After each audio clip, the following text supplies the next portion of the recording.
احباب سے گزارش ہے کہ تشریف رکھیں۔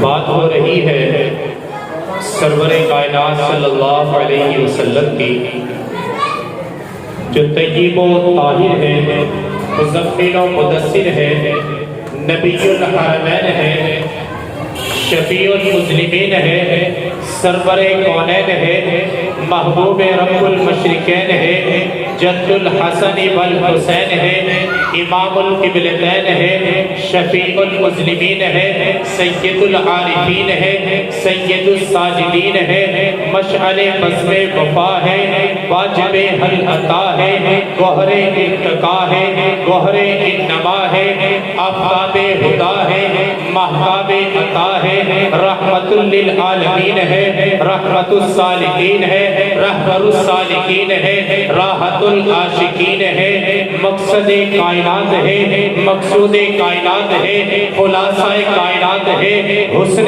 کائنات ہے، بہار کائنات ہے، وجہ کائنات ہے، دعائے خلیل ہے، لطف رب جلیل ہے، محبوب رب کریم ہے، بدر الدجا ہے، شمس الضحیٰ ہے، خیر البرا ہے، نور الہدا ہے، احمد مجتبیٰ ہے، محمد مصطفیٰ ہے۔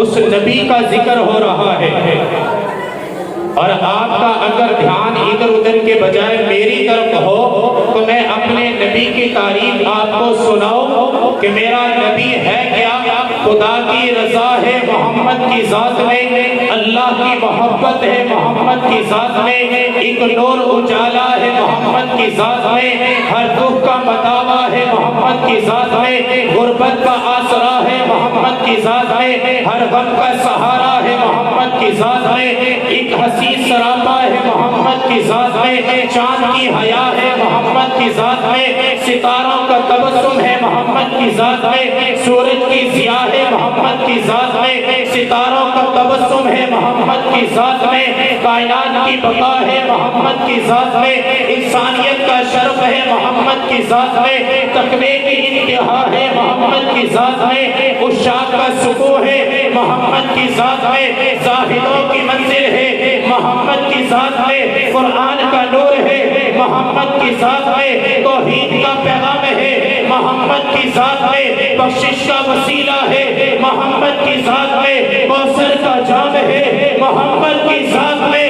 العرش سارے کا سارا جہاں ہے محمد کی ذات میں۔ سو گئے؟ نیند آ رہی ہے؟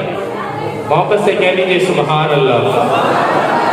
ایک لطیفہ نا میں اکثر سنایا کرتا تھا جو ہمارے ساتھ بھی یہاں پیش آ رہا ہے، وہ جو میں اکثر سنایا کرتا ہوں کہ بھئی ایک مولوی صاحب تقریر کر رہے تھے اور بڑی زبردست تقریر کر رہے تھے، لیکن تقریر کرتے ہوئے نا آنکھیں بند کر لی۔ اب وہ تقریر کرتا جا رہا، 2 گھنٹے 3 گھنٹے اس نے خوب ٹکا کے تقریر اس نے سنائی، لیکن جب اس نے آنکھ کھول کر سامنے دیکھا تو کوئی بندہ ہی نہیں، صرف ایک بابا جی بیٹھے اور وہ بھی بیٹھ کر رو رہے تھے۔ ابھی بڑا پریشان ہوا کہ سارے چلے گئے، ایک بیٹھا ہے، چلو وہ بیٹھ کر رو تو رہا ہے۔ کہنے لگا بابا جی تقریر سمجھ آ رہی ہے؟ بابا جی تقریر سمجھ آ رہی ہے؟ کہنے لگا بیٹا یہ تو مجھے پتا نہیں ہے، لیکن مجھے یہ پتا ہے جس کرسی پہ تو بیٹھا ہے نا یہ کرسی میری ہے، میں تو اس کرسی کے لیے بیٹھا ہوں۔ لگتا آپ بھی آج ایسے تھکے تھکے ہیں، صبح کے انتظار میں بیٹھے اس کو اٹھا کر لے جائیں، ہیں آج سارے تھکے تھکے لگ رہے ہیں۔ محبت سے کہہ دیجئے سبحان اللہ۔